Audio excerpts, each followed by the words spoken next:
couple of questions.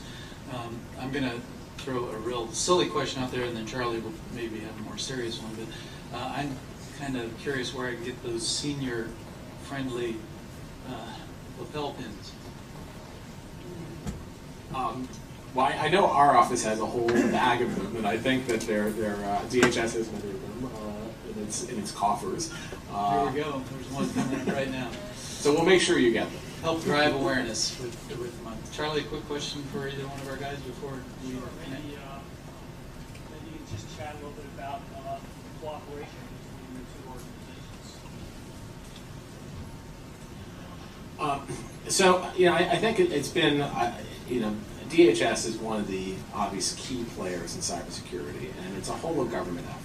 There's lots of different agencies that are involved, but really DHS has the lead for many, many things on cybersecurity. And I think, as Greg will no doubt tell you in a moment, it's increased its capability, its scope, and its presence in this area dramatically really over the past year. And I think that that's something that we're really happy to see, and we work with DHS constantly with the rest of the interagency community to make things happen, like Cyberstorm 3 and the National Incident Response Plan. Those are, one of the things the President said in his speech and in the Cyberspace Policy Review. One of the core short-term deliverables was this incident response plan, and a lot of the other activities that DHS is involved in, and that was delivered on time as something that I think is a real gem going forward, and something that will require more tweaking, but something that I think really shows that we're on the right path.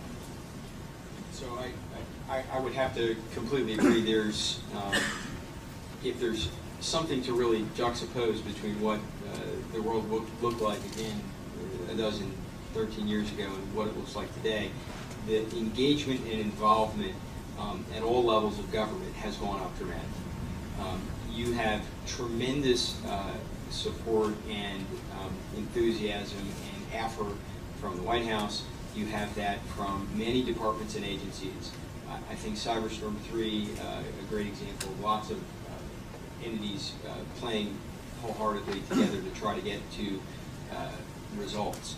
And so that engagement across government, not just between the White House and DHS, but across many different players, has been a significant ramping up over the last many years, but really coming together now where you don't have to convince anyone that this is an important subject matter any longer. We spent a lot of years trying to do that, and that is not the issue today. At least within the IT spaces, the security spaces, the choir, if you will, for cyber is fully engaged and involved in cybersecurity. I think there are other places where we have to reach, and I think that that's, again, part of what Cybersecurity Awareness Month is really all about. It's reaching those folks who have heard about cybersecurity but maybe don't know what their role in the effort is. I'd far prefer the dialogue be not why is this important, but why haven't you fixed it yet? And I think that I think more and more people are understanding why it is important. That clearly the President's leadership has has helped that dramatically. But I think it's really seeping down more and more to the everyday individual for the reasons Greg said in his opening remarks. People are so reliant on this infrastructure that they don't know what to do if it's not there.